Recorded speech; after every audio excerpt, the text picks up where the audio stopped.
अपि वातय मनः ॐ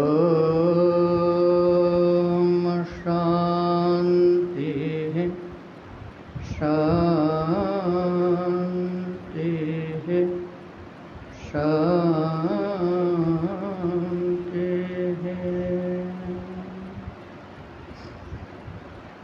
शङ्करं शङ्कराचार्यं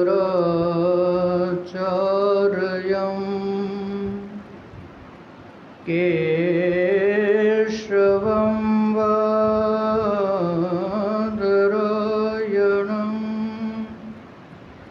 सूत्रभाष्यकृतो वन्दे भगवन्तो पुनः पुनः। ईश्वरो गुरुरात्मेति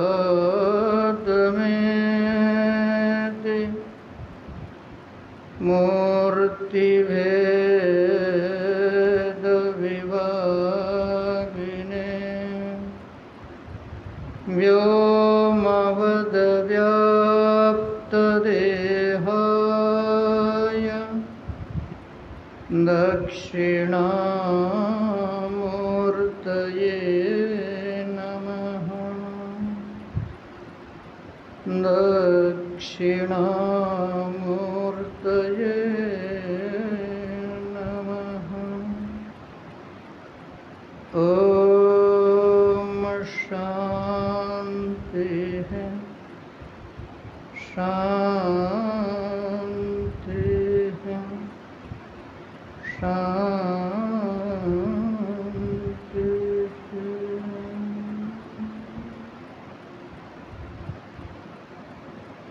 ओम शिव शिव शिव शिव शिव शिव शिव शिव शिव शिव। परमात्मा की अहेतु की कृपा से, अत्यंत अनुग्रह से भगवती भागीरथी के तट पर बैठकर गुरु पूर्णिमा के इस पावन पर्व के उपलक्ष्य में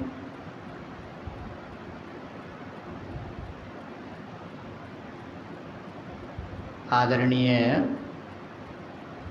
ब्रह्म चैतन्य जी महाराज के सन्यास के उपलक्षण में विगत कुछ दिनों से हम लोग सन्यास धर्म की चर्चा कर रहे हैं। आज तीसरा दिन है। सन्यास के स्वरूप को लेकर के, सन्यास क्यों, सन्यास क्या, सन्यास कैसे, इस विषय को लेकर के हम लोग विचार कर रहे हैं, विचार में प्रवृत्त हैं।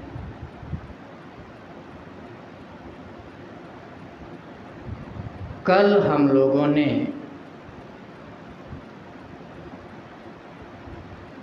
वैदिक सन्यास के जो 4-5 स्तर हैं हमारे उपनिषदों में, वैदिक साहित्य में सन्यास के जो भेद निर्धारित किए हैं, उसका विचार हम लोग कल कर रहे थे। ये भी विचार हमने किया था कि सन्यास का जो भेद होता है, सन्यासी के जो भेद होते हैं, उसका मूल कारण वैराग्य की स्थिति है। सन्यासी जो है उसके वैराग्य की स्थिति कैसी है, उसके स्तर पर सन्यास के ये भेद होते हैं। वैराग्य के मुख्य दो भेद बताए थे, तीव्र वैराग्य और तीव्रतर वैराग्य। तीव्र वैराग्य वाले सन्यासी की मनोदशा या वैराग्य की दशा क्या होती है, तीव्रतर वैराग्य वाले सन्यासी की मनोदशा कैसी होती है, इसका हम विचार करेंगे। उससे पहले दो चीज़ मैं निवेदन करना चाहता हूँ। ये जो सन्यास धर्म है या सन्यास जो आश्रम है, सन्यास की जो परंपरा है,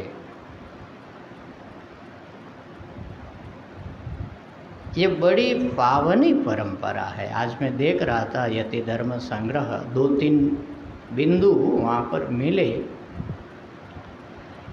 एक तो इस धर्म की विशेषता ये है, जो सन्यास ग्रहण करता है वो तो अत्यंत पवित्र हो ही जाता है। ये इस धर्म की, इस मनोस्थिति की, इस मनोदशा की, इस वैराग्यपन्न अवस्था की विशेषता है कि उसको पवित्र कर ही देती है। परंतु केवल इतना ही नहीं, उससे संपर्क में जो कोई आता है, जिनसे उनका संबंध होता है, जहाँ से वो गुजर जाते हैं, जहाँ वो विचरण करते हैं, वो पूरा वातावरण, वो पूरी परिस्थिति, वो पूरा परिवेश पवित्र हो जाता है। ये सन्यास की महिमा है। इसके 1-2 वचन मैं आपको सुना करके फिर बाकी आगे की जो बात है वो हम विचार करेंगे। सन्यासी स्वयं कैसे पवित्र होता है।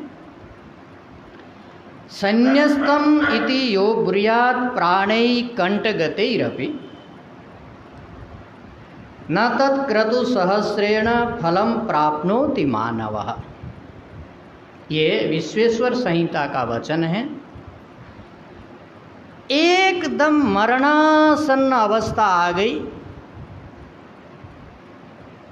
कुछ क्षणों में ही प्राण छूटने वाला है, ऐसा व्यक्ति को यदि भान हो जाए और पता चल जाए, प्राणैः कंठगतैरपि,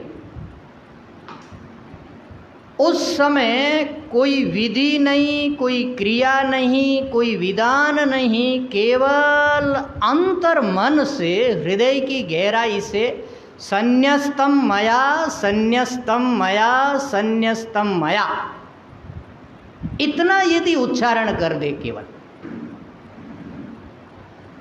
संन्यस्तम इति यो ब्रूयात् प्राणैः कंठगतैरपि, क्या फल है इसका, न तत्क्रतु सहस्रेण फलम प्राप्नोति मानवः। उस संन्यस्तम मया इति, इस उच्चारण का जो फल है वो हजारों हजारों यज्ञ करने से भी उतना फल मानव प्राप्त नहीं कर सकता। उतना फल प्राप्त कर लेता है केवल अंतिम काल में, यदि संन्यस्तम मया, संन्यस्तम मया, संन्यस्तम मया, इतना यदि उच्चारण कर ले। कितनी पवित्र ये मनोवृत्ति होगी उसकी।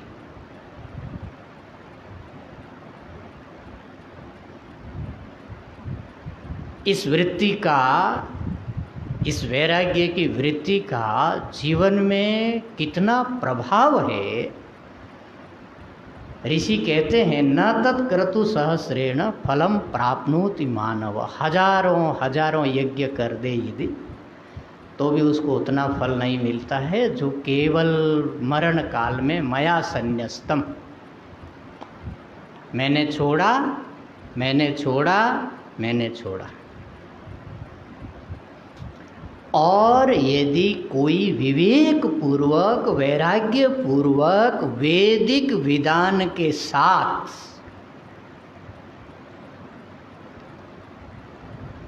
ये तो केवल स्वयं को हजारों जन्म का फल मिल रहा है, केवल विधि रहित, कुछ नहीं, केवल उसको पता लगा कि प्राण जाने वाला है। इसको आतुर संन्यास बोलते हैं। इसकी चर्चा आएगी, इसको विस्तार से चर्चा करेंगे, परंतु केवल संन्यास की महिमा को पकड़ाने के लिए मैं ये वाक्य उठा रहा हूँ। इतना यदि बोल दे तो हजारों हजारों यज्ञ से ज़्यादा वो पुण्य प्राप्त करता वो स्वयं। ये तो हो गया आतुर संन्यास, अविधि पूर्वक केवल उच्चारणात्मक संन्यास। यदि कोई विधि विधान से संन्यास ले ले, यदहरेव विरजेत तदहरेव प्रव्रजेत, वैराग्य हो गया, ये शाम नोयम आत्मा नोयम लोक किम प्रजया करिष्याम, हमको संसार से क्या लेना देना, जिनको आत्मा की प्राप्ति करनी है, पुत्रेष्णायाः वित्तेष्णायाः लोकेष्णायाः समुत्थायत भिक्षा शरीरम सरन्ति, इस विधि से यदि कोई विरक्त हो जाता है, कोई सन्यासी हो जाता है, तो वो केवल अपना ही कल्याण नहीं करता है, शास्त्र वचन है अपनी आगे आने वाली 60 पीढ़ी का, 60 जनरेशन्स जो अपकमिंग जनरेशन है, और 60 पीढ़ी जो उसके पूर्व में बीत गई है, इतनी पीढ़ियों को वो एक साथ तार लेता है, कल्याण करता है। वो वचन मैं सब धीरे धीरे सुनाऊंगा संन्यास की महिमा में। तो कहने का मतलब ये है कि ये कितनी एक पवित्र मनस्थिति है कि संन्यास का जो भाव, संन्यास का जो स्वरूप, संन्यास की जो शक्ति जिसके भीतर प्रविष्ट हो जाती है, वो उतना पवित्र हो जाता है, इतनी पवित्रता उसके भीतर आ जाती है। ये तो बात हुई जो संन्यास स्वयं स्वीकार करता है। मैंने कहा था कि जो स्वयं पवित्र होता है और उससे जो संबंधी है, उससे संबंधी माने उससे के साथ उठने बैठने वाले, जिस देश में वो रहता है, जिन लोगों के साथ वो रहता है, जहाँ से वो गुजरता है, जिनका वो थोड़े देर के लिए संग कर देता है, उनको क्या फल मिलता है, उसका 1-2 वचन सुनाता हूँ। आश्रमेषु यतिर्यस्य मुहूर्तमपि विश्रमेत् किम तस्य अन्येन धर्मेण कृतकृत्यो ही सस्मृतः। ये स्मृति वचन है। यस्य आश्रमेषु, किसी भी आश्रमी के यहाँ, किसी के घर में, किसी के पास में, मुहूर्तमपि यति ही विश्रमित, एक मुहूर्त भर भी यदि यति ने या सन्यासी ने विश्राम लिया, कुछ किया नहीं, जा रहा था, कुछ क्षण, कुछ काल आपके पास उसने विश्राम किया, आश्रय लिया, उसका पैर पड़ा वहाँ, क्या होगा? किम तस्य अन्येन धर्मेण, फिर उसको और धर्मों का पालन करने की क्या जरूरत है? कृतकृत्यो ही सस्मृतः, वो तो कृतकृत्य हो गया उस यति के आ जाने से, उनके विश्राम ले लेने से, उनके वहाँ पर उनके पैर पड़ जाने से। शहरों में तो अब ये व्यवस्था रही नहीं, ये संभव नहीं है आज की देश काल परिस्थिति के अनुसार, परंतु सुदूर ग्रामों में हमने देखा है और आज भी ये प्रथा चलती है। कोई सन्यासी यदि गांव में पहुंच जाए, लोग बड़े श्रद्धा से, बड़ी आदर से अपने घर ले जाते हैं, आपका पैर पड़े, आपके चरणों की धूली पड़े, आपके चरणों की रज पड़े हमारे घर में। ये भाव, ये शास्त्र सम्मत वृत्ति है, शास्त्र इसका विधान करता है, शास्त्र इसका प्रमाण है। ऐसा करने से उनका कल्याण होता है, वो अपना कल्याण सिद्ध करते हैं। एक और वचन सुनाता हूँ, फिर सन्यास के रूप में आता हूँ। ये महिमा मैं थोड़ा प्रतिदिन सुनाता रहूँगा, उससे सन्यास का जो वैशिष्ट्य है, इसका जो उज्जवल पक्ष है, क्योंकि देश काल परिस्थिति हर चीज़ को इफेक्ट करती है, इसलिए वर्तमान का जो वातावरण है पूरे समाज को अपने ढंग से इफेक्ट कर रहा है, तो उसका कुछ प्रभाव सन्यासी तक भी पहुंचता ही है, क्योंकि सन्यासी उसी समाज का हिस्सा है जिस समाज में सब कुछ हो रहा है। तो उसके ऊपर जो एक आपात रज कण जो पात हुआ है, उसके भीतर एक दिव्य सत्ता है, वहाँ तक दृष्टि जानी चाहिए। एक तो सन्यासी की स्वयं की जानी चाहिए, मेरा आचरण, मेरा व्यवहार, मेरा जीवन किस स्टैंडर्ड का होना चाहिए। शास्त्र ने और मेरी परंपरा ने मुझसे क्या अपेक्षाएं रखी है। शास्त्र के दिल में, संप्रदाय के आचार्यों की और परंपरा के दिल में मेरा क्या स्वरूप सजा हुआ है, उसके अनुकूल मुझे होना चाहिए, क्योंकि वो मेरा धर्म है, वो धर्म मुझे पालन करना चाहिए। और इस रूप की, इस महिमा का ख्यापन सर्वत्र होना चाहिए, ताकि यति की उपस्थिति का लाभ इस समाज को मिल सके। किसी गृहस्थ के घर में यदि यति एक रात आश्रय ले, उसका फल उसको क्या मिलता है, उसका एक वचन सुना रहा हूं। जन्म प्रभृति यत् पापम गृहस्थेन तु संसितम। संपूर्ण जन्म के कर्मों के द्वारा गृहस्थी ने जिस पापों का संचय किया है, तत्सर्वम नाश्यत्यासु एक रात्रो शीतो यति। वो सारे पाप उस गृहस्थ के नष्ट हो जाते हैं यदि एक रात वो किसी यति को भोजन करा दे, उनको एक बार यदि पेट भरा दे, एक रात यदि वो वहाँ विश्राम कर ले। ये सन्यास धर्म की महिमा है, इस सन्यास की महिमा है। ये स्वयं को पवित्र करती है और उसके संसर्ग में, उनके संग में आने वाले पूरे वातावरण को पवित्र करती है। ये इसका बड़ा उज्जवल पक्ष है। इसका ख्याल हम सब यतियों को रखना चाहिए, सब सन्यासियों को रखना चाहिए। हमारा जीवन ऐसा आदर्शमय होना चाहिए। जो दायित्व हमने स्वीकार किया है, हम अपने संकल्प से,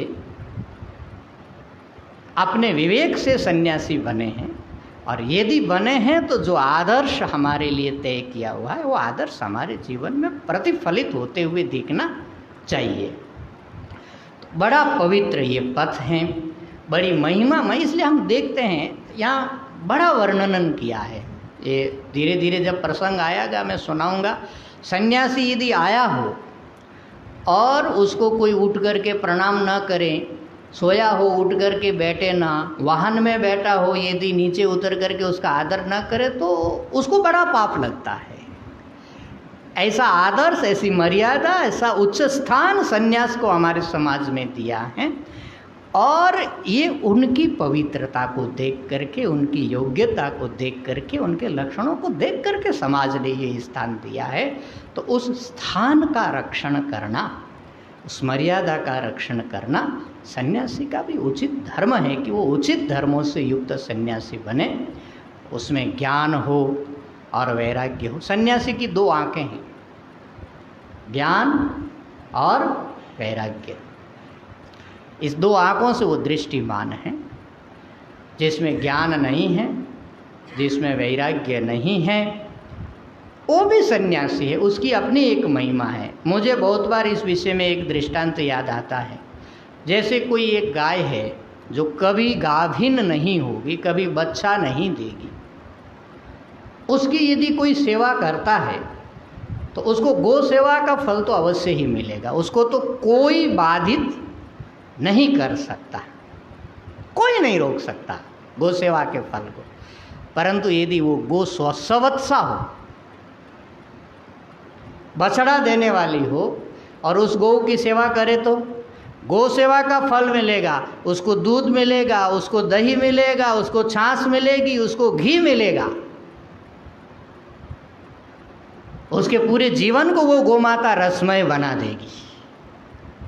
इसी प्रकार सन्यासी, मान लीजिए यदि नाम मात्र सन्यासी है, आश्रम सन्यासी है, केवल सन्यास आश्रम में वो दीक्षित हुआ है, शास्त्र ने उस दीक्षा को बहुत मर्यादा दी है। ऐसे सन्यासी की भी यदि कोई सेवा करता तो उसका फल मिलेगा, सन्यासी की सेवा का फल मिलेगा।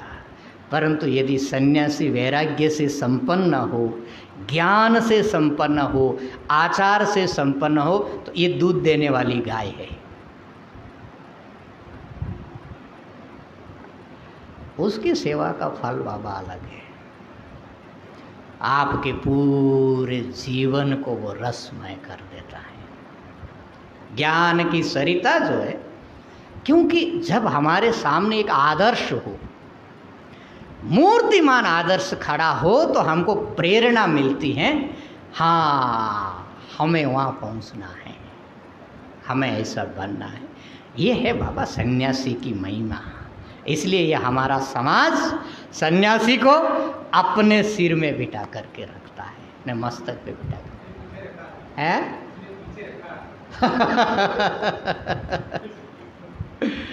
तो ऐसा हमारा जीवन इतना पवित्र, इतना संस्कारी, इतना आचारवान हमारा जीवन होना चाहिए। आइए मैं उस विषय में प्रवेश करता हूँ जहाँ हमने कल छोड़ा था। वैराग्य के अनेक स्तर भेद होते हैं। एक अत्यंत मंद वैराग्य होता है, तात्कालिक वैराग्य होता है। कब होता है? विद्यारण्य स्वामी जी बता रहे हैं, पुत्र दार धनादि नाम नाशे तात्कालिकी मति दिक् संसारम इद्रिक यस्यात् यस्यात् इद्रिक स्यात् विरक्तेर मंदता ही सा। पुत्र दार धनादि नाम नासे धिक् संसारम इति या तात्कालिकी ही मति स्यात्।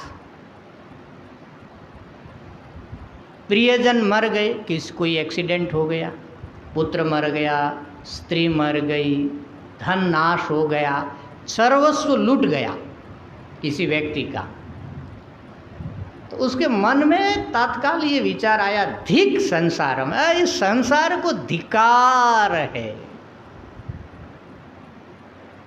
इसमें कोई सार नहीं है।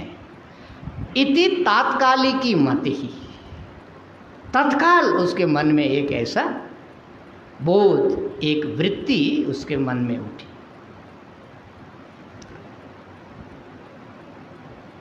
परंतु वो बहुत ज़्यादा टिकती नहीं है। एक आघात लगा, एक चोट लगी, एक गहरी वेदना हुई, और संसार की जो असारता है, संसार की जो दुख रूपता है, संसार की जो अनित्यता है, उसकी एक झलक मिली उसको, और उसको समझ में आया कि संसार में कोई सार नहीं है, ये दुख रूप है।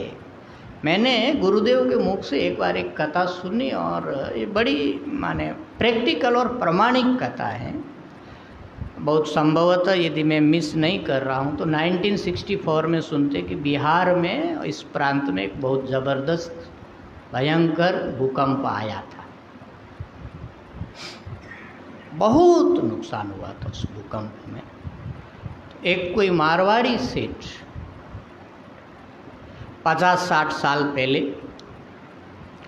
मारवाड़ से बिहार गया था, खूब परिश्रम किया, युवा था, 18-20 साल की उम्र में घर छोड़ करके गया था, खूब परिश्रम किया, खूब बिजनेस किया, और बिजनेस करा करके अपना एक पूरा साम्राज्य फैलाया।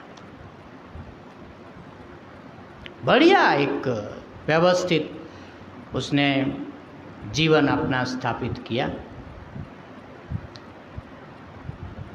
बिजनेस, परिवार, धन, मकान, सब कुछ बढ़िया चल रहा था।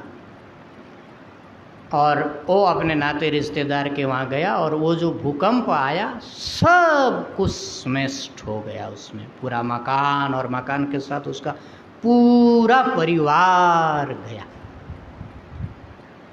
कुछ नहीं बचा, वो अकेला प्राणी बचा। जब वो वापस गया अपने गांव में, उस क्षेत्र में, जैसा पहले गया था वैसा बचा। वो किसी महात्मा से जब मिला तो उसने बताया कि ये जो महात्मा लोग बताते हैं कि ये स्वप्न, संसार जो है स्वप्न के जैसा है, ये मुझे प्रत्यक्ष दिख रहा है। मुझे ये समझ में नहीं आ रहा कि मैं ये स्वप्न देख रहा हूँ कि प्रत्यक्ष अनुभव कर रहा हूँ। आज से 50 साल पहले मैं अकेला आया था, यहाँ मैंने इतना बिजनेस में उन्नति किया, शादी हुई, परिवार हुआ, मकान हुआ, बिजनेस हुआ, पुत्र हुए, संतानें हुई, पौत्र हुए, भरा पूरा घर परिवार था। आज मैं पुनः अकेला हूँ। 50 साल पहले जैसा आया था केवल उतना फ़र्क है, उस समय मैं 17-18 साल का जवान था, आज 70 साल का वृद्ध हूँ, परंतु अकेला हूँ। कोई सार नहीं है महाराज, ये स्वप्न है। दिक् संसारम ईदृक्यास्या तात्कालिकी मति। इस आघात से एक तात्कालिक मति होती है कि संसार झूठा है। ये विरक्ति तो है, वैराग्य तो है, परंतु विरक्तेर मंदता ही सा। उसको अभी संसार से विरक्ति नहीं है। सरकार यदि कह दे कि ठीक है आपका 1 करोड़ का नुकसान हुआ या 5 करोड़ का नुकसान हुआ, हम 7 करोड़ आपको देते हैं, आप दोबारा इसको खड़ा करें, व्यक्ति क्या कहेगा? ठीक है, बूढ़े हो गए, पहले जवानी थी, परंतु इतना गवर्नमेंट जब हेल्प कर रही है तो अनुभव हमारे पास है ही है, हम खड़ा करेंगे। फिर लग जाता है, फिर उधर ही जाता है जिधर से आया था। इसलिए विरक्तेर मंदता ही सा। वो मंद वैराग्य है, वो विवेक जनित नहीं है, वो किसी आघात के कारण, किसी चोट के कारण। कभी कभी इसमें भी उपकार होता है, ये भी ख्याल रखना चाहिए। वो विवेक को जागृत करने वाला यदि हो जाए। बड़ी प्रसिद्ध कथा आपने सुनी होगी, अब ये सब कथाएं सुनाने जाऊंगा तो मैं सन्यास कब सुनाऊंगा। याम चिंतयामि सततम मयि सा विरक्ता, भर्तृहरि के जीवन की कथा है। उनको भी ऐसी ही चोट लगी थी।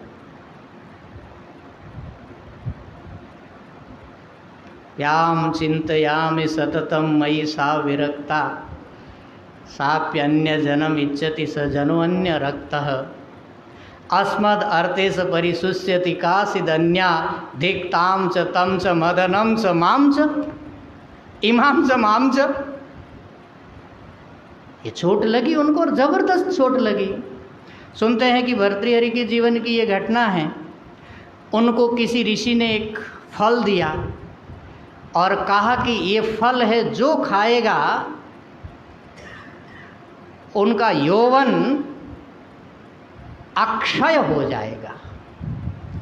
तुम राजा हो, धर्मशील राजा हो, धर्मपरायण राजा हो, और तुम्हारे द्वारा समाज की वृहत सेवा हो रही है। मुझे लगता है, ऋषि ने कहा कि ये फल आपको खाना चाहिए। दे दिया। उनकी अपने रहने के प्रति अत्यंत आसक्ति थी, अनुरक्ति थी। उन्होंने विचार किया कि मैं यदि खाऊंगा, मैं युवा रहूँगा, मैं जवान रहूँगा, और मेरी प्रियतमा यदि वृद्ध हो जाएगी, उसके अंग सारे जर्जर हो जाएंगे, शरीर जर्जर हो जाएगा, तो जीवन में सुख क्या रहेगा। इससे बेटर ये है, अच्छा ये है कि वो जवान रहे, उसका यौवन अक्षय रहे। उन्होंने उनको दे दिया, स्वयं नहीं खाया। उनका अपने ढंग का संबंध था। उसने सोचा कि मैं खा करके क्या करूँगा, मेरा जो प्रियतम है उसका यदि यौवन अक्षय रहे तो मेरे लिए ज़्यादा आनंददायक होगा। उसने वो फल अपने प्रेमी को दे दिया। उसका भी अपने ढंग का संबंध था। उसने सोचा कि राज दरबार में कितने दिन तक रहना होगा इसका क्या पता है। जब रिटायर्ड हो जाएंगे तो हमको तो यहाँ से जाना है, पर तो मेरी जो प्रेमिका है, प्रियतमा है, वो कोई नगरवधू थी, वैश्या थी, उसको ये फल देता हूँ। वो यदि चिर यौवना रहेगी तो वो मेरे को ज़्यादा आनंददायक होगा। उसने उसको दे दिया। फल जब वेश्या के हाथ में गया, उसने विचार किया, उसका विवेक थोड़ा जागृत हुआ, ये जीवन तो ऐसे ही पापमय भरा हुआ है, इसको और अक्षय बना करके मुझे क्या फल मिलने वाला है। इससे तो अच्छा है कि इस नगर के जो धर्म प्राण महाराज है उनका जीवन यौवन अक्षय होना चाहिए। उन्होंने वो फल बड़े यत्न से राज दरबार में महाराज के सामने प्रस्तुत किया। दुनिया गोल है, आप घूम करके बहुत बार उसी जगह पहुंचते जहां से आपकी जर्नी शुरू होती है। राजा के हाथ में वो फल आया, उसने देखा ये वही फल है जो ऋषि ने मुझे दिया था। पता लगाया कि फल कैसे कैसे घूमते हुए आया, तो पूरी जो अंडर कवर जर्नी है, याम चिंतयामि सततम मयि सा विरक्ता। राजा के मन में विचार आया कि जिस रानी के लिए मैं दिन रात चिंता करता हूँ, उसके प्रेम में आकंठ डूबा हुआ हूँ,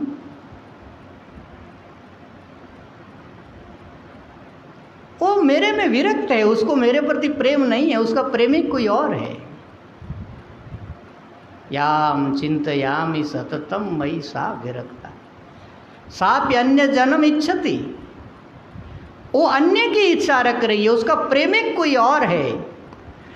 स जनो अन्यासक्त, और वो और किसी अन्य में आसक्त है। और अस्मत् कीर्ते से परिशुष्यति काचिद अन्य, और मेरे लिए तो कोई दूसरी ही जो है अपना प्रेम निवेदन कर रही है। अस्मत् कृते से परिशुष्यति, अपना शरीर सुखा रही है, अर्थात मेरा चिंतन कर रही है, वो कोई और अन्य ही है। धिक्ताम च, उस रानी को धिकार है। धिक्तम च, उस रानी के प्रेमी को धिकार है। धिक्ताम च तम च इमाम च, ये मेरे लिए जो सूख रही है उसको भी धिकार है। माम मदनम च, इस काम को धिकार है जिसके कारण ये पूरा खेल रचित हो रहा है। धिक माम च, और मुझे भी धिकार है कि इस संसार के दलदल में मैं फंसा हुआ हूँ, वहाँ से छोड़ करके निकले और भर्तृहरि एक उत्कृष्ट योगी होकर के हजारों हजारों जीवन का कल्याण करने वाला एक आदर्श महापुरुष का जीवन जिया। मुझे लगता है ये क्लासिकल एग्जाम्पल है एक तात्कालिक छोट से भी व्यक्ति को विरक्ति का चरम प्राप्त हो जाता है, परंतु ये एक्सेप्शनल केस है। इसमें भी यदि कोई पूर्व जन्म का पुण्य उदित हो जाए, विवेक यदि जागृत हो जाए, तो उस विवेक के जागरण से व्यक्ति वहाँ से भी अपनी जर्नी शुरू कर सकता है। क्योंकि देखो, कोई भी विरक्ति ठोकर लगने से ही जन्म लेती है।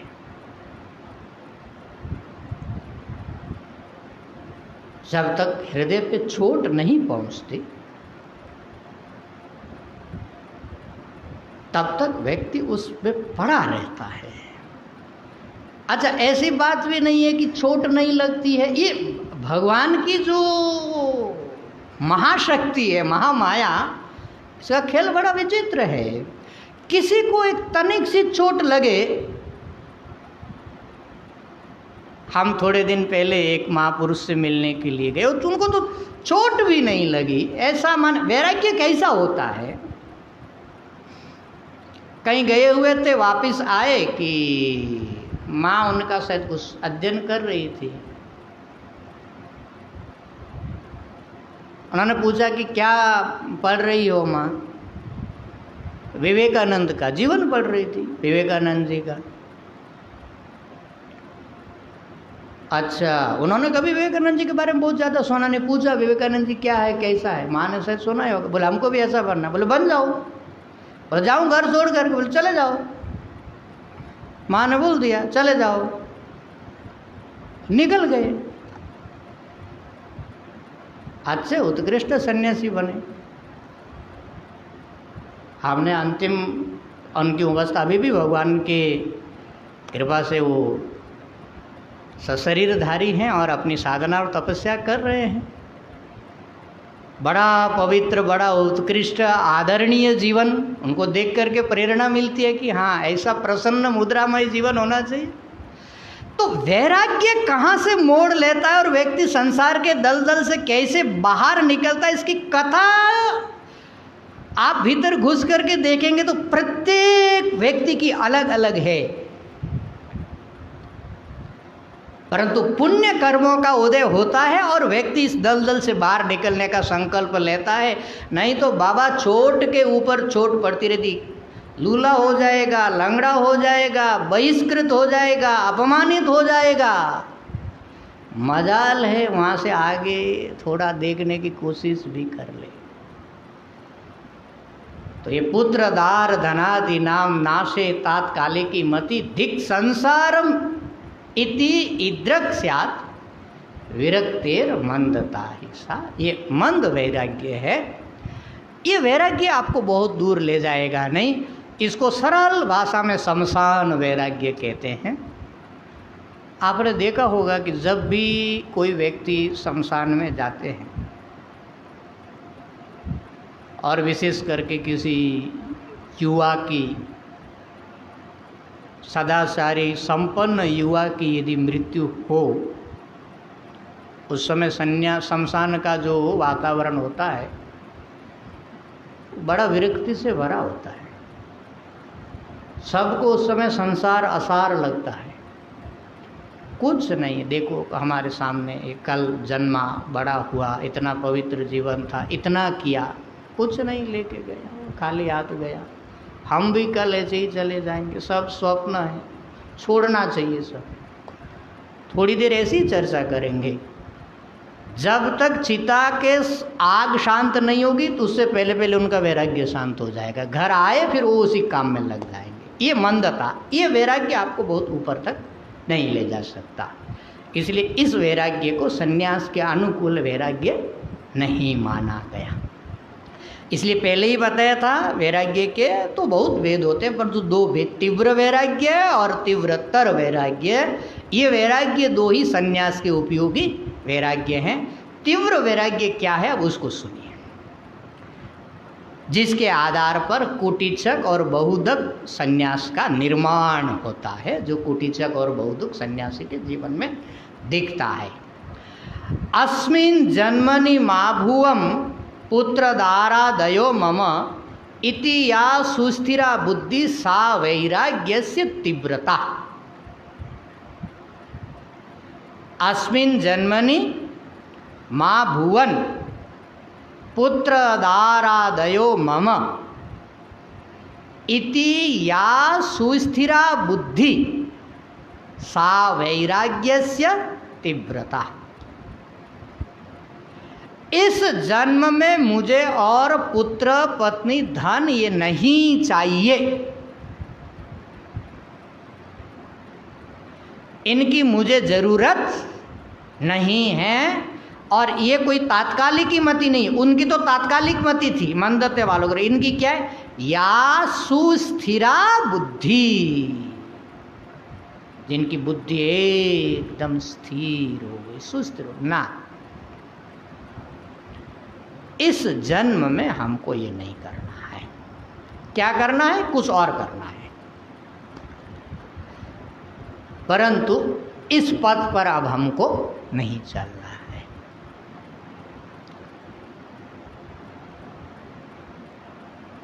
ये वैराग्य पूर्व वैराग्य से तो उत्कृष्ट है, इसमें तो कोई संदेह नहीं है, क्योंकि उनका एक निर्णय हो गया कि अब इस जन्म में हमको ये सब नहीं चाहिए। इतने तक उनका पहुंच गया, परंतु ये भी अभी चरम नहीं है। देखो, वैराग्य की बहुत परतें होती है, इसको आप जितना खोदेंगे भीतर में घुसेंगे, इसमें बहुत गहराई मिलती है। प्रत्येक व्यक्ति के आधार पर स्तर स्तर पर वैराग्य का भेद होता है।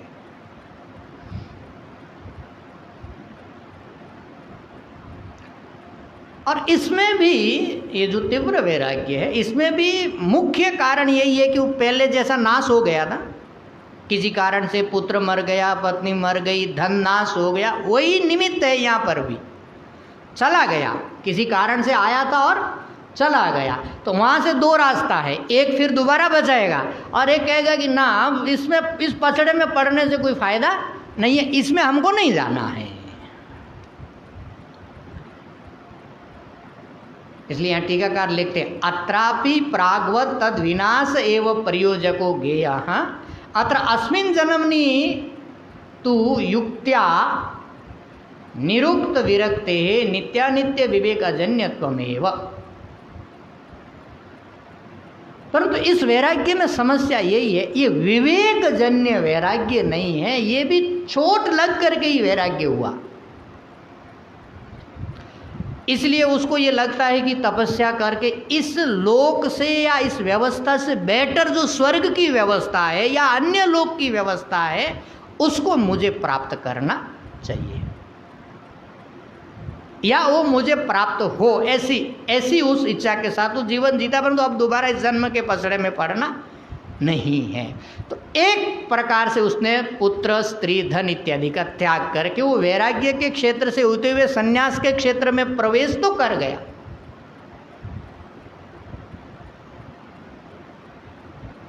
परंतु विवेकजन्य वैराग्य नहीं होने से अभी भी उसके वैराग्य की न्यूनता है। इसमें कोई संदेह नहीं है, न्यूनता है।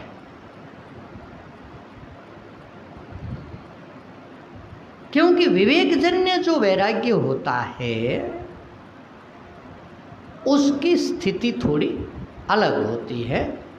वो पूरा स्वर्गलोक तक का, ब्रह्मलोक तक का हिसाब किताब लगा करके उसके अनुसार वो अपने पूरे जीवन का एक निर्णय लेता है। इसको परिस्थिति ने धकेला है, परंतु बुद्धिमान है, संस्कारवान है, समझ आ गया कि इसमें सार नहीं है, इसमें पढ़ने से कोई मतलब नहीं है, इसलिए ये तीव्र वैराग्य है। इस वृत्ति वाला, इस जन्म में भोगों को त्याग करने का जिसने संकल्प लिया, वो या तो कुटीचक बनेगा या बहुधक बनेगा। कुटीचक बनेगा तो अपने ही संपत्ति का एक हिस्सा अलग से, जहाँ पर शांति से रह सकता है, वहाँ पर अपनी व्यवस्था करके परिवार के आश्रित अपना जीवन जिएगा या अपने संसाधनों पर जिएगा। एक सुरक्षा का घेरा उसको चाहिएगा। इसमें दोनों में वैराग्य के स्तर पर बहुत अधिक भेद नहीं है। आगे वाले श्लोक में ये बात बताई है, यात्राद्य शक्ति शक्तिभ्याम तीव्रे न्यास द्वयम भवेत्। ये जो कुटीचक और बहुधक है, इनके वैराग्य का स्टैंडर्ड तो एक है, परंतु शरीर का स्टैंडर्ड थोड़ा अलग अलग होने से उनके वैराग्य में भेद हो रहा है। एक थोड़ा शरीर में शक्त है, थोड़ा बल है, यात्रादि कर सकता है, भ्रमण कर सकता है, तो वो छोड़ करके बोले झंझट छोड़ो, यहाँ रहेंगे तो ये पूरी पुरानी चीज़ें देखेंगे, फिर पुरानी यादें आएंगी, फिर वही झंझट सब रहेगा, छोड़ो इसको, निकलो यहाँ से। तो वो बन जाएगा बहुधक। उसने एक स्टेप फॉरवर्ड दिया और पीछे की चीज़ों को पीछे छोड़ा। पर तो अब भैया लुंज पुंज हो गया कि तुम पूरा घीस करके निचोड़ करके संसार ने पूरा निकाल दिया। अब सामर्थ्य इतना नहीं है कि बाहर जा करके कहीं जी सकता, तो फिर वो कुटीचक ही बनेगा। और शरीर यदि समर्थ है तो वो छोड़ करके निकल जाए, क्योंकि पुरानी यादों से वो जितना दूर जाएगा उसके मानसिक शांति के लिए हितकर है। सन्यासी के लिए एक उचित विधान है।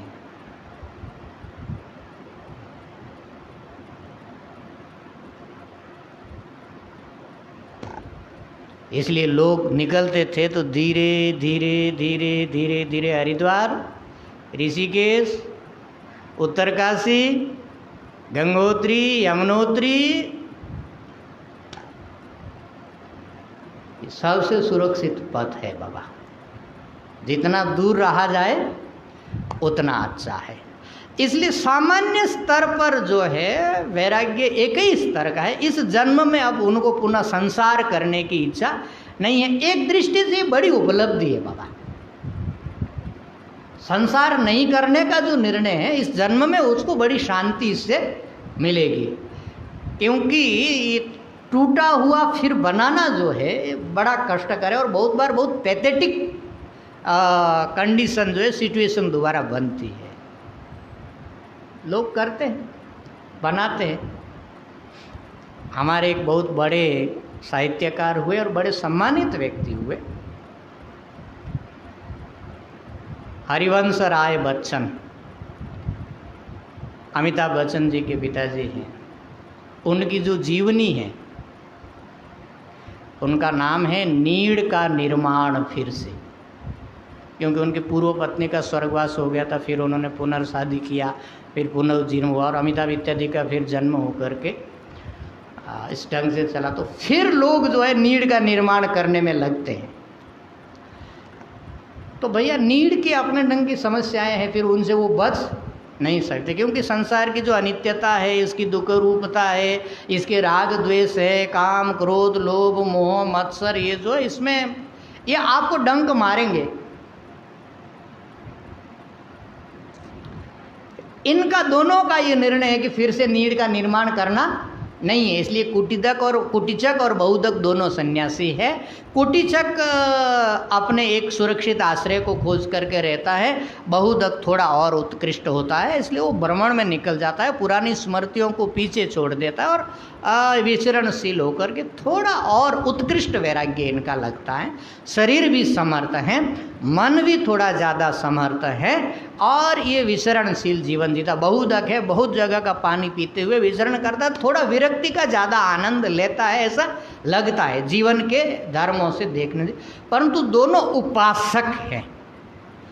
और कामना जो है ये आगे एक भेद आएगा, इसका हम विस्तार करेंगे।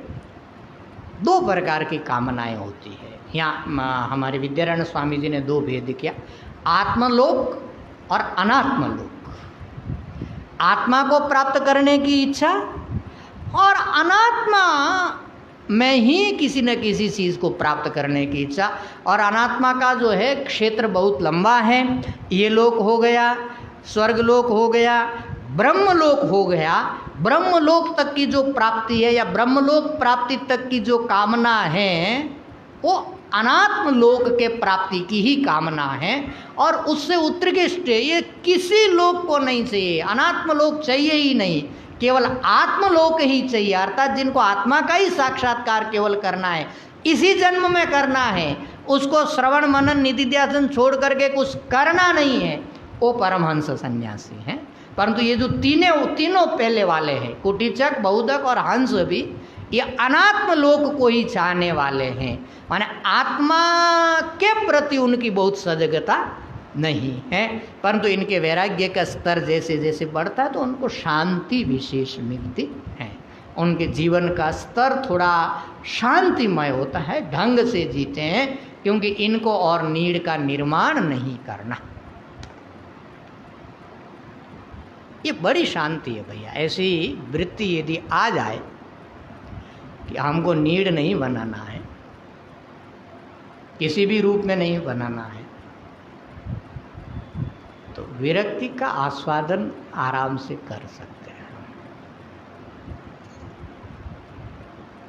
एक बार कि माने नीड़ कैसे दुख देता है, एक बार हम लोग काशी में स्वाध्याय कर रहे थे, एक स्वामी जी आए, नेपाल में उनका गुरु आश्रम है, यहाँ अध्ययन के लिए आए होंगे, गुरु जी का दर्शन करने के लिए आए। स्वाध्याय के बाद हम लोग बैठे थे, चर्चा कर रहे थे, आश्रम से संबंधित चर्चा चल रही तो उन्होंने स्वाभाविक रूप से ही बताया कि आश्रम बनाना नहीं चाहिए। क्योंकि बोले महाराज ये जो आश्रम है ना, जो बनाते हैं, इसकी जो ये एक एक ईंट चिपकाते हैं ना, ये ऐसे सीमेंट से और गारा से नहीं चिपकता, उसमें अपनी ममता बीच में रख रख कर को अपने ममता से ईंट के ऊपर ईंट चिपकती है। बोले इसलिए थोड़ा सा जब उसको धक्का लगता है तो दिल में धक्का लगता है, क्योंकि अपनी ममता पूरी भीतर घुसी हुई है ना।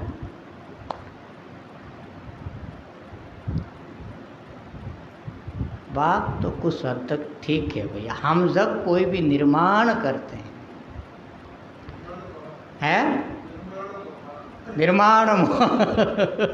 निर्माण मोह जब निर्माण करते हैं, हमारे ममता का प्रसार होता है उसमें।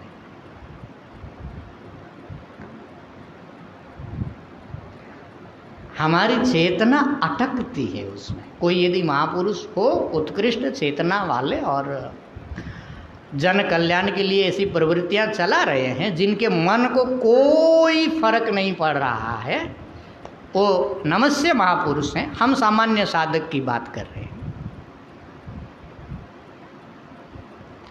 परंतु ये दोनों महापुरुष जो है इस जन्म में, कुटीचक का तो थोड़ा नीड वाला है, बहुत दुख का भी नीड का होगा, परंतु थोड़ा तो विरक्त है। अब इससे एक उत्कृष्ट वैराग्य है, उसको ये तीव्रतर वैराग्य बता रहे। उनका निर्णय क्या है? पुनरावृत्ति सहितो लोको में मास्तु कश्चन इति तीव्रतरत्वं स्यात् मंदे न्यासो न कोपि। पुनरावृत्ति सहितो लोको में मास्तु कश्चन लोकः में मास्तु। उसके दो निर्णय दिखते हैं।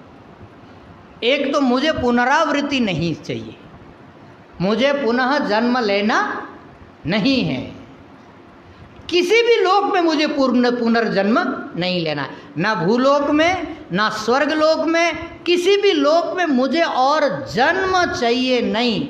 जन्म किस प्रकार से जन्म मरण का बंधन कटे मेरा, ये इनका निश्चय है, ये इनका वैराग्य है। पुनरावृत्ति सहित लोका कश्चन में मास्तु इति तीव्रतरत्वं स्यात् मंदे न्यासो न कोपि। ये तीव्रतर वैराग्य है।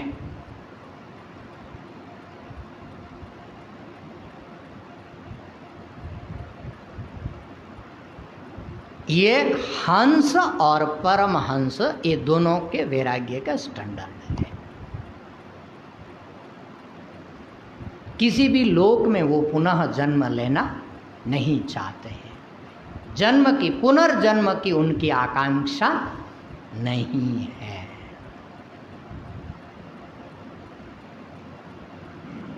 अवश्य ही ये महापुरुष बड़े उत्कृष्ट हैं, जिन्होंने अपने सारी वृत्तियों को एकाग्र करके जन्म मरण के बंधन को कैसे काटा जाए, उसकी प्लानिंग में लगे हुए। उनकी प्लानिंग में कोई प्रोजेक्ट नहीं है, बाह्य प्रोजेक्ट नहीं है। उनका यही प्रोजेक्ट है, इस बंधन को हम कैसे काटें, ये बंधन हमारा कैसे कटे।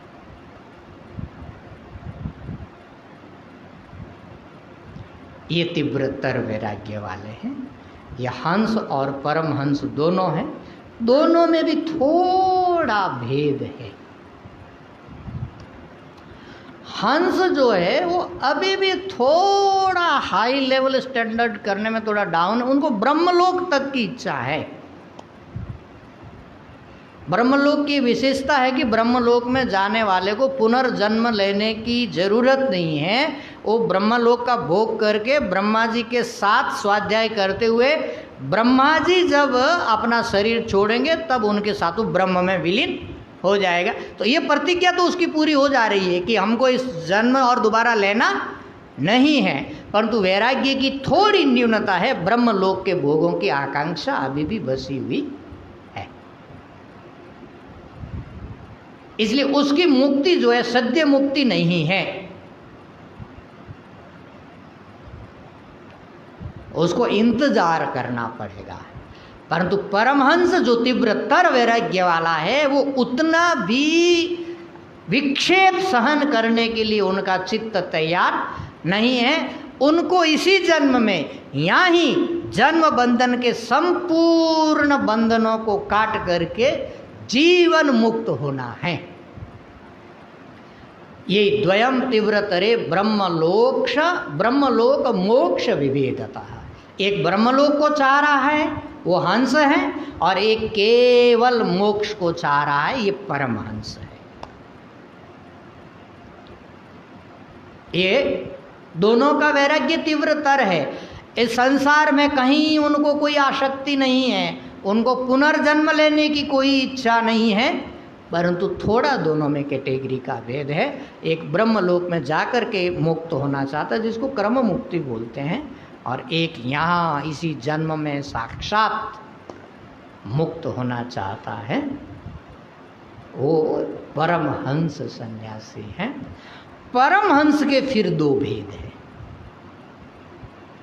अब हमको वहाँ आना है, मुख्य वहाँ से हमारी जर्नी शुरू होनी है। एक विविधिषु सन्यासी परमहंस और एक विद्वत सन्यासी। ये विविधिषु और विद्वत।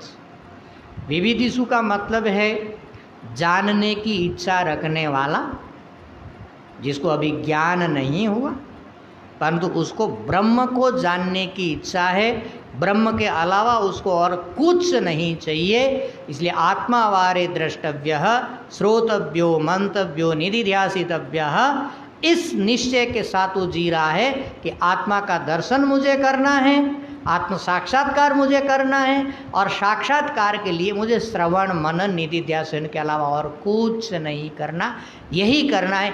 ज्ञान विरोधी जितने कर्म हैं जिसका त्याग करके केवल एकमात्र ज्ञान की साधना में लगा हुआ है, यह है विविधिषु सन्यासी। इसके ऊपर हम थोड़ा और कल प्रकाश डालेंगे, आज समय हो रहा है।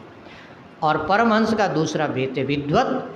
उन्होंने अपनी साधना से ज्ञान अर्जन कर लिया, विद्वान हो गए, और पूरा संसार उनके ज्ञानाग्नि से जल करके उनसे छूट गया, वो भी परमहंस का जीवन जीते हैं। तो ये वैराग्य के स्तर के भेद से कुटीचक, बहुदक, हंस और परमहंस वैराग्य के स्तर भेद से ऐसे सन्यास के भेद होते हैं। इसके अलावा भी और बहुत सारे भेद हैं। मैंने कल कहा था कि गीता जी में अपने ढंग से सन्यास का भेद है, उसका भी हमको थोड़ा स्मरण करना है, उसका आस्वादन लेना है। और भी उपनिषदों में भेद मिलते हैं। तो सन्यास की इस महिमा के साथ और सन्यास के इन स्वरूपों के साथ इनका रसास्वादन करते हुए गुरु पूर्णिमा तक हम लोगों की ये यात्रा चलेगी। आज का ये वक्तव्य इसी प्रार्थना के साथ मैं पूर्ण कर रहा हूँ कि परमात्मा सब साधकों को ऐसी शक्ति दे, ऐसी वृत्ति दे, ऐसा भाव दे, हम जहाँ खड़े हैं, वैराग्य की जिस भूमिका में खड़े हैं, वहाँ से उत्तरोत्तर भूमिका को प्राप्त करते हुए, तीव्रतर वैराग्य को प्राप्त करते हुए, विविधिषु और विद्वत संन्यास का जो जीवन है, जो रमणीय और पवित्र जीवन है, उस जीवन तक हम पहुँचें। भगवान और गुरुजन हमको वहाँ तक पहुँचाएं। इसी प्रार्थना के साथ मैं वाणी को विराम देता हूँ। हरि ओम तत्सत, हरि ओम तत्सत, हरि ओम तत्सत। ओम पूर्णमदः पूर्णमिदं पूर्णात् पूर्णमुदच्यते पूर्णस्य पूर्णमादाय पूर्णमेवावशिष्यते।